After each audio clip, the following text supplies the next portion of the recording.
नमस्कार, खास खबर देख रहे हैं आप और इस वक्त आपको सीधे जशपुर लिए चलते हैं जहां दौरे पर है मुख्यमंत्री भूपेश बघेल। क्या कुछ कह रहे हैं सीएम, सुनेंगे। का नुकसान होगा उसकी भरपाई हो सकती है। फिर से मैं भारत सरकार से आग्रह करूंगा कि वो जो आपने जीएसटी का शेष तो 5 साल के लिए बढ़ा दिया, 2022 से 2026 4 साल के लिए बढ़ा दिया, लेकिन राज्यों को उसकी पूर्ति की जाएगी ये आदेश नहीं निकला है। तो ये आदेश के हम अपेक्षा भारत सरकार से करते हैं। आपकी तरफ से कोई सवाल है?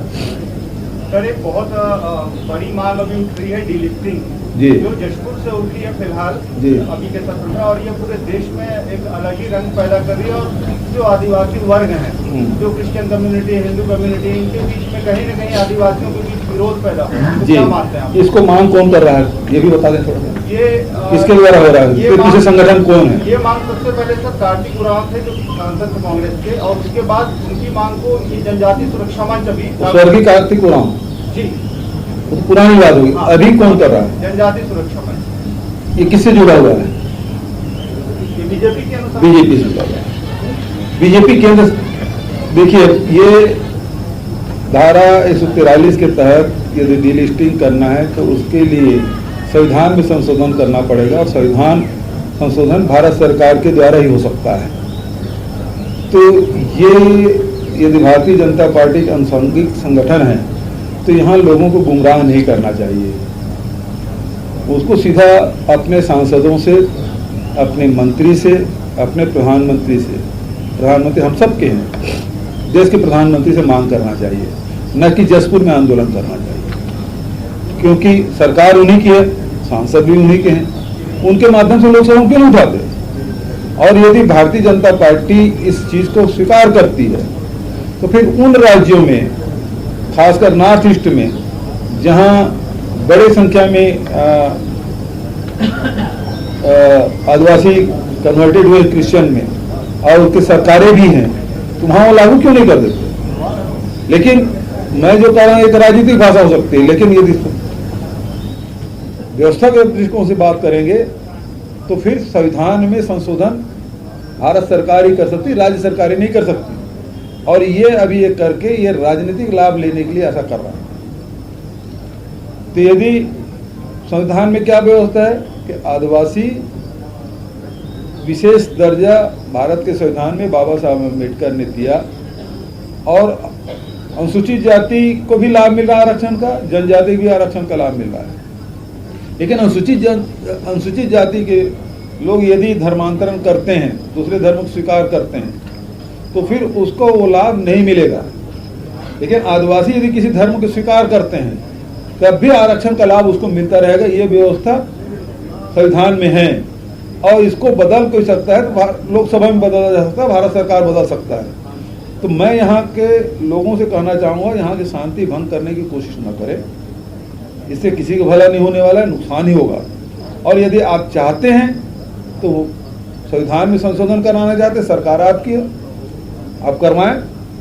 लेकिन एक बात का ध्यान रखें, यदि ये क्लास हटता है तो यदि वो आदिवासी किसी भी धर्म को अपनाता है तब भी वो नुकसान रहेगा, क्योंकि आदिवासी वो किसी धर्म के श्रेणी में रखा नहीं गया, न वो हिंदू है, न मुसलमान है, न क्रिश्चियन है, न सिख है, न बौद्ध है, न वो पारसी है, वो किसी धर्म में नहीं आता, इसलिए उसको स्पेशल स्टेटस दिया गया, और वो फिर किसी धर्म को अपनाए तब भी आरक्षण मिलेगा। इस प्रकार की व्यवस्था है। अब आदिवासी यदि किसी धर्म को अपनाए और डीलिस्टिंग करे तो जो केवल क्रिश्चियन धर्म अपना रहे हैं उसी भर की डीलिस्टिंग होगी, ऐसा नहीं होगा। फिर दूसरे धर्म भी अपनाएंगे, सिख बनता है, ईसाई बनता है, मुसलमान बनता है, हिंदू बनता है, पारसी बनता है, तब भी वो स्थिति आएगी। यदि चेंज करना है तो भारत सरकार चेंज करेगी, राज्य सरकार नहीं कर सकती। भारतीय जनता पार्टी के लोगों से मैं यही कहना चाहूंगा, इस प्रकार के शांति प्रिय प्रदेश में इस प्रकार के उत्तेजना फैलाने का काम न करें। और कोई क्वेश्चन? पत्रकार सुरक्षा कानून के लिए आप बोले थे कि हम कानून लाएंगे। हाँ, वो रिपोर्ट कमेटी बनी थी, अब रिपोर्ट सबमिट होगा तो फिर उसमें कैबिनेट में आएगा, विचार करेंगे, कैबिनेट में आएगा, फिर विधानसभा में जाएगा। 2 साल तो कोरोना निकल गया, 1 साल चुनाव निकल गया, अब 6 महीने हम लोग ठीक से काम करने का मौका मिला है, आप सब जानते हैं। परिस्थिति क्या बनी। सर जो सारी घोषणाएं जो हो रही हैं लगातार, ये घोषणाएं कब तक पूरी हो जाएगी? बहुत जल्दी होगी, आप देख लीजिए। जितना भी हमने घोषणा किया है वो धरातल में दिखना शुरू हुआ है। अभी जब जा रहे हैं तो हम लोग उसको फिर उसकी भी व्यवस्था हम लोग करेंगे और बहुत जल्दी इन सबका निर्माण कार्य और स्वीकृति प्रदान हो जाएगा। सर महाराष्ट्र में अभी घमासान मचा हुआ है राजनीति। देखिए, भारतीय जनता पार्टी असहमति को बिल्कुल बर्दाश्त नहीं कर सकती। दूसरे राजनीतिक दल की यदि सरकारें हैं तो वो किसी भी प्रकार के वो गिराना चाहते हैं और उसके लिए सेंट्रल एजेंसियों का भरपूर दुरुपयोग, चाहे सीबीआई हो, ईडी हो, आईटी हो, डीआरआई हो, जितनी भी एजेंसियां हैं सबका वो दुरुपयोग कर रहे हैं और उसमें दबाव में किसी को लालच दे के, किसी को डरा धमका के इस प्रकार से कृत्य लगातार किया जा रहा है गैर भाजपा शासित राज्यों में। आज 8 साल हो गए केंद्र में एनडीए की सरकार, मोदी जी के सरकार बने, एक भी भारतीय जनता पार्टी के नेता के खिलाफ कोई केस हो तो बता दो। जितना केस बन रहा है वो केवल विपक्ष के नेताओं या विपक्ष की जहाँ सरकारें हैं वहीं हो रही है। सर अग्निवीरों के बारे में आप क्या कहना चाहेंगे? अग्निवीर तो देखिए, ये तो देश के सीमाओं के सुरक्षा साथ खिलवाड़ है। सेना जो पूरे दुनिया में भारतीय सेना की अपनी धाक है, उसके साथ खिलवाड़ है। तीसरा, नौजवान जो हमारे जो इस उम्मीद में है कि हमको शासकीय नौकरी मिलेगी, हम भारतीय सेना में जाएंगे, देश सेवा करेंगे और उसके साथ साथ परिवार की भी सुरक्षा मिलेगी। 35-36 साल बाद जब वहाँ से सेना से लौटेंगे तो उसको पेंशन मिलेगा। वो सारे सपने चकनाचूर हो गए।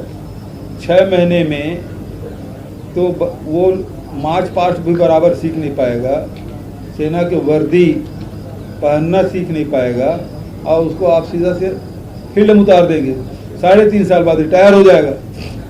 लोग तो 60 साल में रिटायर होते हैं तो दादा पोता, दादा नाना सब बन जाता है। अब ये भूतपूर्व सैनिक शादी करेंगे। 21 साल 17 साल के यदि नौजवान सेना में भर्ती होता है, 4 साल बाद आएगा। मुख्यमंत्री भूपेश बघेल को सुन रहे थे आप। और अब बड़ी खबर रायपुर से है। कांग्रेस का सत्याग्रह कल अग्निपथ के विरोध में यह आंदोलन होगा। कांग्रेस का प्रदेश भर में कांग्रेस सत्याग्रह करने जा रही है।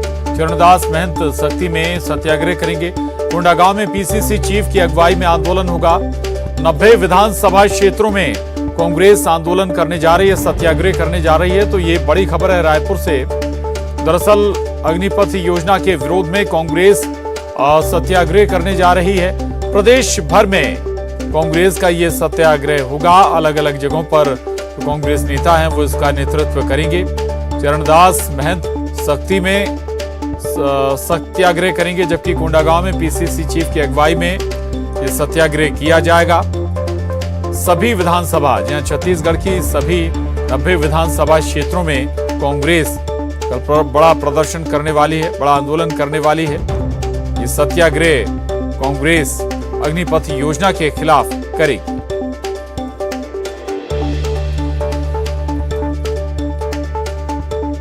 और केंद्र सरकार की तरफ से जीएसटी क्षतिपूर्ति की राशि बढ़ाए जाने का